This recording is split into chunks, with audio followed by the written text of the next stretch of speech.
अस्सलाम वालेकुम, good morning everyone. कैसे हैं आप सब? ठीक हैं? आई होप आप सब ठीक होंगे। अल्लाह पाक आपको अपने हिफ्ज़-ओ-मान में रखे, आमीन सुमा आमीन।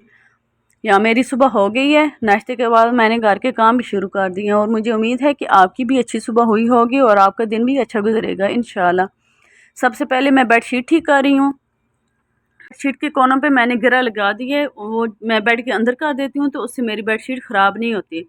तो अगर आपने भी ऐसा करना है तो आप ऐसे करके ट्राई कर सकते हैं। बाकी घर के काम करने के बाद फिर मैंने रगत के बालों में मसाज करना था और जो मैंने रगत के लिए बना के ऑयल रखा हुआ होता है और मैं इसी के साथ इसका मसाज करती हूँ। ये मैंने मस्टर्ड ऑयल है, इसमें कोकोनट ऑयल है और इन दोनों को ऐड करने के बाद साथ मैंने ऑनियन भी इसमें डाला हुआ है। इससे जो बालों की ग्रोथ होती है वो काफ़ी अच्छी होती है। शायद रगत के बाल भी इसलिए अच्छे हैं। बाकी काम ख़त्म करने के बाद मुझे भूख लग रही थी तो ये मैं बिस्किट लेके आई थी अपने लिए। नमकीन बिस्किट हैं, मैं ये खाती हूँ तो इसलिए मैं अब नया पैक भी खोल रही थी तो मैंने सोचा आपको भी दिखा दूँ कि आपने भी लाजमी ये ट्राई करने हैं। बाकी मैंने यहाँ बर्तन भी वॉश कर लिए थे जो सिर्फ नाश्ते के थे। तो उसके बाद फिर शाम टाइम हम बाहर निकले हैं, जो रेगुलर निकलते हैं और शायद आप मेरी वीडियोज़ में भी देखते होंगे। आज फिर हम वादिया नमर जा रहे थे और ये हम तीसरी बार जा रहे थे। पहली बार ईद पे गए थे तब भी ये उधर हमें पार्किंग नहीं मिली थी, फिर फ्राइडे को गए थे तब भी पार्किंग नहीं मिली थी, बट आज हमें मिल गई थी अल्हम्दुलिल्लाह। शायद इसीलिए हम गए थे कि क्या पता आज पार्किंग मिल जाए, रश कम होगा। खैर रश तो कम नहीं था लेकिन हमें पार्किंग भी मिल गई थी और दूसरी बात ये कि हम टाइम से पहुंच गए थे। हम तकरीबन 8:15 बजे रात को उधर पहुंचे हैं। तो फिर इशा की नमाज़ का भी टाइम हो रहा था तो मेरे हस्बैंड ने सबसे पहले हमेशा की तरह नमाज उन्होंने पढ़ी है। तो तब तक मैं रगत की वीडियो एंजॉय कर रही थी और साथ में रगत की वीडियो भी बना रही थी। बाकी आप भी मेरे साथ देखें कि ये नज़ारा कितना प्यारा है। ये सामने पहाड़ है और उसके ऊपर लाइट्स उन्होंने इतने बेहतरीन तरीके से लगाई हुई हैं कि इतना प्यारा नज़ारा लग रहा था। वो सामने वाटरफॉल है, रात का टाइम था इसलिए क्लियर नज़र नहीं आ रही थी।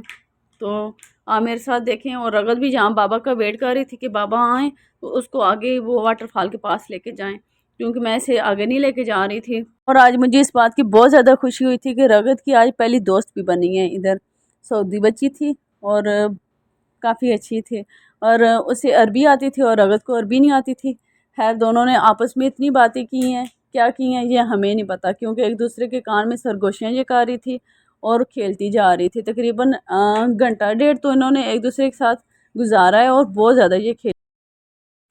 और दूसरी खुशी की बात ये थी कि इधर मैं मेहंदी भी लगवा रही थी। सऊदी औरत आई है, वो कहती है कि मेहंदी लगवानी है आपने, वो शायद मेहंदी लगाने वाली थी ना।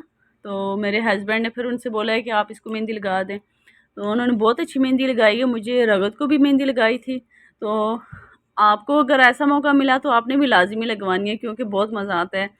साथ इंजॉय भी हो रहा था और साथ मेहंदी भी लग रही थी और बैठे बिठाए आपको एक सरप्राइज़ मेहंदी की सूरत में मिल जाए तो वो तो बहुत ही ज़्यादा बेस्ट है। फिर ये छोटी छोटी खुशियाँ होती हैं कि इंसान को चाहिए कि उनको इंजॉय करे। आगे क्या होने वाला है ये नहीं पता, और ये अपने तक होता है कि वो किस बात पे कितना खुश हो रहा है और किस बात पे कितना उदास है। वैसे भी मैं अपने हस्बैंड के साथ तो बहुत ज़्यादा इंजॉय करती हूँ, हर चीज़ को इंजॉय करने की कोशिश करती हूँ कि ज़िंदगी में दोबारा ये दिन आता है या नहीं आता, तो बेहतर है कि जो आया है इसको इंजॉय करें। यहाँ रगत को भी मेहंदी वो लगा रही थी लेकिन रगत ने ख़राबी कर दी थी और दूसरी बात ये कि इसने एकदम उतार भी दी थी। इसका इतना स्टेमिना नहीं है कि ये बर्दाश्त कर सके। इसको जब भी मैंने मेहंदी लगाई है तो ये एकदम मेहंदी उतार देती है।